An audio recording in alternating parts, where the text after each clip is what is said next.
and expressing opinions isn't election interference. Even when people express views outside your own country, and even when those people are very influential. And trust me, I say this with all humor, if American democracy can survive 10 years of Greta Thunberg scolding, you guys can survive a few months of Elon Musk. But what no democracy, American, German, or European, will survive is telling millions of voters that their thoughts and concerns, their aspirations, their pleas for relief are invalid or unworthy of even being considered. Yes, J.D. Vance shocked the establishment when he accused them of hiding behind defamation campaigns simply because someone might express an alternative viewpoint or even win an election. Vance is alluding to the massive AFD success. What I saw today, I was amazed. This is the kind of VP we want to see. Someone who speak and people are like, "Hmm, that is it. Not like what we saw. Now going into what happened today, they were extremely not happy with what JD Evans did here. I'm going to show you everything so you can see exactly what is going on. When you take a look at this, German defense ministers, a member of the left-wing SPD party, react to JD Vance's speech. This is not acceptable. The man was not happy. I look to Brussels, where EU commissars warn citizens that they intend to shut down social media during times of civil unrest the moment they spot what they've judged to be, quote, hateful content. Or to this very country, where police have carried out raids against citizens suspected of posting anti-feminist comments online as part of, quote, combating misogyny on the internet, a day of action. I look to Sweden, where 2 weeks ago the government convicted a Christian activist for participating in Koran burnings that resulted in his friend's murder. And as the judge in his case chillingly noted, Sweden's laws to supposedly protect free expression do not, in fact, grant, and I'm quoting, a free pass to do or say anything without risking offending the group that holds that belief. And perhaps most concerningly, I look to our very dear friends, the United Kingdom, where the backslide away from conscience rights has placed the basic liberties of religious Britons in particular in the crosshairs. A little over 2 years ago, the British government charged Adam Smith Connor, a 51-year-old physiotherapist and an Army veteran, with the heinous crime of standing 50 meters from an abortion clinic and silently praying for 3 minutes. Not obstructing anyone, not interacting with anyone, just silently praying on his own. And after British law enforcement spotted him and demanded to know what he was praying for, Adam replied simply, it was on behalf of the unborn son he and his former girlfriend had aborted years before. Now, the officers were not moved. Adam was found guilty of breaking the government's new buffer zones law, which criminalizes silent prayer and other actions that could influence a person's decision within 200 meters of an abortion facility.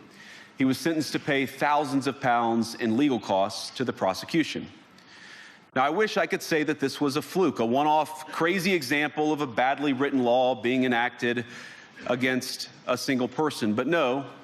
This last October, just a few months ago, the Scottish government began distributing letters to citizens whose houses lay within so-called safe access zones, warning them that even private prayer within their own homes may amount to breaking the law.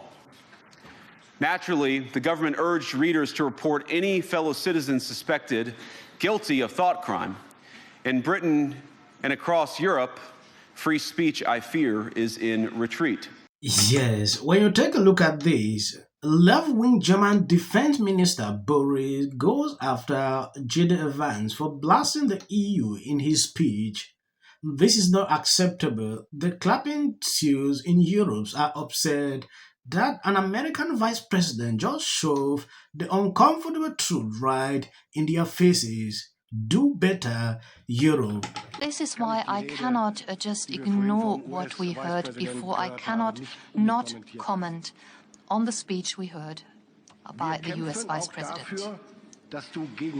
We fight for your right to be against us. That is the motto, one of the mottos of the Bundeswehr, and it stands for our democracy. This democracy that was just called into question by the US Vice President, and not just the German democracy, but Europe as a whole. He spoke of the annulment of democracy, and if I understood him correctly, he compares the condition of Europe with the condition that prevails in some authoritarian regimes. Ladies and gentlemen, this is not acceptable.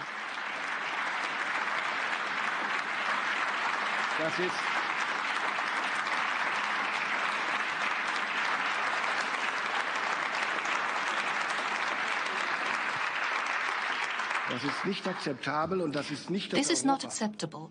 This is not the Europe, not the democracy where I live and where I conduct my election campaign right now. And this is not the democracy that I witness every day in our parliament. In our democracy, every opinion has a voice. And it makes it possible for parties that are partly extremist, such as the AfD, and they can campaign just as any other party. This is democracy. And if the Vice President had the opportunity to switch on his TV set when he arrived yesterday, he would have seen one of those candidates in primetime TV. By the way, we even admit media that spread Russian propaganda, and the representatives of the federal government answer their questions. Nobody is excluded. But democracy does not mean that a vociferous minority will automatically be right. Yes, at the end of the day, you realize what these people focus on is selective speech. They struggle to talk about free speech, and they are not even ashamed to be pronouncing this. Look at this person that is saying it's unacceptable.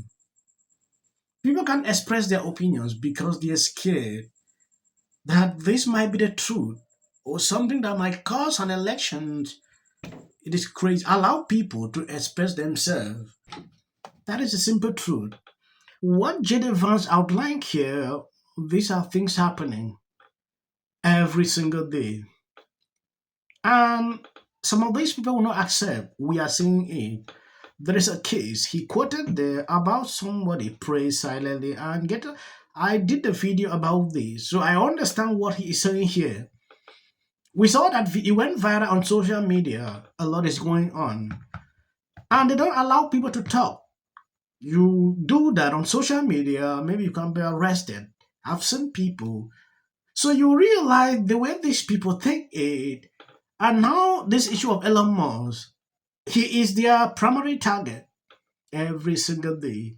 This one said they can't allow Elon Musk and TikTok to destroy their countries.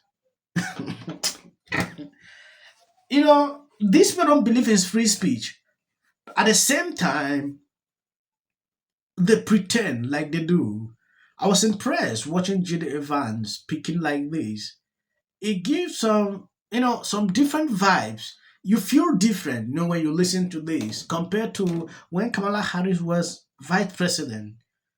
I've not seen a single virus, segment where she had or gave a speech and people applauded. I was not seeing that power, like it was not there. She was going into events like this every time, but we didn't even know. This is the first time I'm seeing J.D. Evans doing this. And look at social media, you see this everywhere. That should tell you something. Elon Musk makes $8 million a day on government contracts. $8 million a day.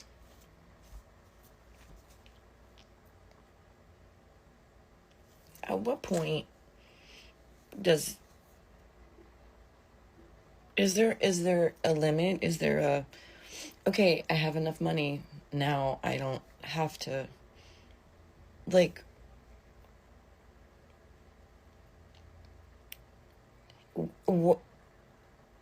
my brain's broken.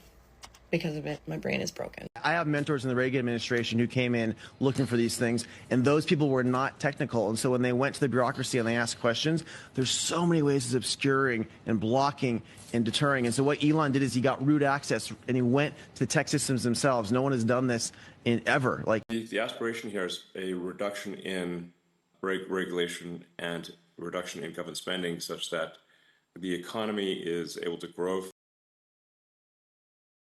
How do you feel like it's been going, doing the show through the Trump era? I think it has been terrible and fun. I think I get a lot of enjoyment. Speaking, I think most Americans are going to have this sense that, you know, Trump is telling the truth. So White House Press Secretary Caroline Leavitt announced that the Associated Press has been banned from the Oval Office. Press secretary. And nobody has the right to go into the Oval Office and ask the President of the United States questions. That's an invitation that is given. Are Black Africans. Yet only 4% of those Black Africans own the land. Mm-hmm. Yeah. Thank you guys for always being there sharing out my videos. I don't want to make it long. If you see clips behind here, this is for the algorithm. Someone asked me, is it helping your channel? Yes, it is helping the channel. If it was not helping, I would not put. Mind-boggling that he would be shutting down PEPFAR. A bully and a thug who's the president of the United States, U.S., it's everywhere. There is a lot of waste, fraud, and abuse within a system. Audits. A chance to see what happens when you take a business approach to the government in the White House. We're seeing right now with this whole U.S. aid thing, where they're uncovering massive amounts of corruption. And also, I got to say, don't you agree? I totally agree. Essential.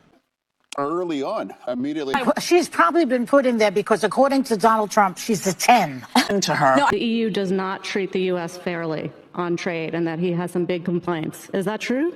Right? And it doesn't mean that we should sit and pretend that it's suddenly okay, that this new presidency is just going to keep on keeping on. That is not the case. And awful things have happened. So and sparks move things. And it doesn't matter how much water you have. Future president and his gag are somebody in policy. The city of the Pacific Palisades is burning. And, you know, I flew here last night. I was on a plane. You getting water to areas that need... He's been trained his whole life to do. What do we do? Right now you're looking straight, remember it. As a country about January. Yeah, and then I think all our tax dollars probably went for Gavin's hair gel. I don't know. Jim Jordan. Josh Green, the governor. Watch the news or talk. now look, I have a lot of... The Democratic Party has about everything. The next department that appears to be on the chopping block is the Department of Education. Just earlier today, the biggest loser on Team Chiefs, literally right next to us was Taylor Swift. And then to the left was Donald Trump. Those are boos. Well, the Super Bowl is officially under. I've been shocked by how undemocratic the Democratic Party can be. You are correct, so we can trust what you